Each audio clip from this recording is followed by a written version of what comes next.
മുഖ്യമന്ത്രിയുടെ chief principal secretary KM എബ്രഹാമിനെതിരെ amicus curiae ex officio secretary സ്ഥാനത്തിരുന്ന് നൽകിയ എല്ലാ ഉത്തരവുകളും നിയമവിരുദ്ധമാണെന്നും സർക്കാരിനായി ഉത്തരവിൽ ഒപ്പിടാൻ എക്സ് ഒഫീഷ്യോ സെക്രട്ടറിക്ക് അധികാരമില്ല എന്നും അമിക്കസ് ക്യൂറി. ഇക്കാര്യത്തിൽ സർക്കാരിന്റെ വിശദീകരണം തേടണമെന്നും അമിക്കസ് ക്യൂറി ഹൈക്കോടതി അറിയിച്ചു. വിവരങ്ങൾ അഹമ്മദ് മുജ്തബ നൽകും. വിശദാംശം. അജി, നേരത്തെ തോമസ് ഐസക്കിനെ നോളജ് മിഷൻ ഉപദേശകനായി നിയമിച്ചതിനെതിരെ തിരുവനന്തപുരം സ്വദേശി നവാസ് പൈച്ചർ നൽകിയ ഹർജിയാണ് ഹൈക്കോടതിയുടെ പരിഗണനയിലുള്ളത്. ആ വിഷയത്തിൽ ഒരു സമഗ്ര അന്വേഷണം നടത്തുന്നതിന് വേണ്ടി ഹൈക്കോടതി അമിക്കസ് ക്യൂറിയെ നിയമിച്ചിരുന്നു. സ്വാഭാവികമായും ഈ തോമസ് ഐസക്കിന്റെ നിയമനവുമായി ബന്ധപ്പെട്ട് ഫയലുകളിൽ ഒപ്പിട്ടത് KM എബ്രഹാം ആണെന്നതുൾപ്പെടെ ചൂണ്ടിക്കാണിച്ചാണ് ഇപ്പോൾ ഈ അമിക്കസ് ക്യൂറിയുടെ ഒരു പ്രാഥമിക റിപ്പോർട്ട് വന്നിരിക്കുന്നത്.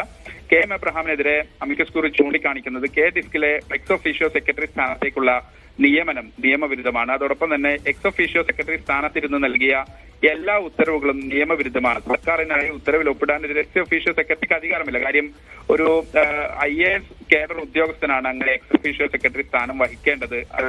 വിരമിച്ച ഒരാളെ എക്സ് ഒഫീഷ്യോ സെക്രട്ടറി ആക്കിയത് തന്നെ നിയമവിരുദ്ധമാണ്.